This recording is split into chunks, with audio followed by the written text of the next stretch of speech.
देश का बजट सिर्फ फाइलों का ढेर नहीं होता, यह उस गरीब की उम्मीद होता है जिसे एक पक्की छत चाहिए, और उस किसान का भरोसा जो अपनी मेहनत का सही मोल चाहता है।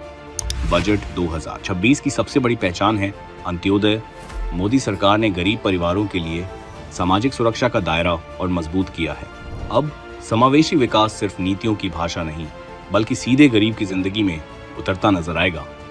इसका सबसे बड़ा उदाहरण है प्रधानमंत्री आवास योजना।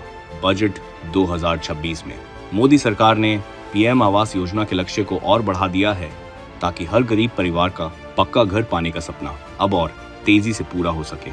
यानी छत सिर्फ सपना नहीं, गरीब के सम्मान और सुरक्षा की पहचान बनेगी।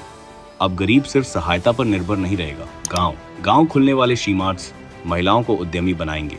पशुपालन और मछली पालन के लिए मिलने वाली सब्सिडी सीधे उन परिवारों तक पहुंचेगी जो सिर्फ मजदूरी पर निर्भर थे। अब गरीब के हाथ के हुनर से जन्म लेगा स्वावलंबन। और हमारे अन्नदाता के लिए खेती में अब तकनीक का नया दौर शुरू हो चुका है।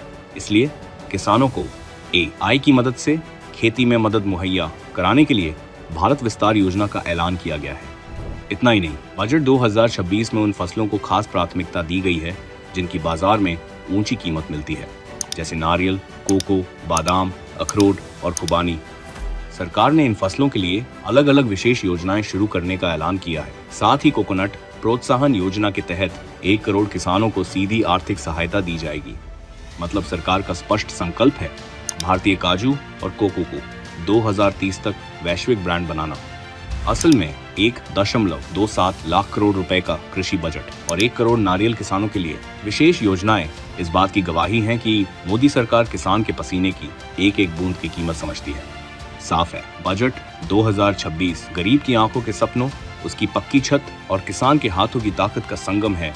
जब गरीब को घर और सुरक्षा मिलेगी और किसान को तकनीक, तभी साकार होगा विकसित भारत का संकल्प।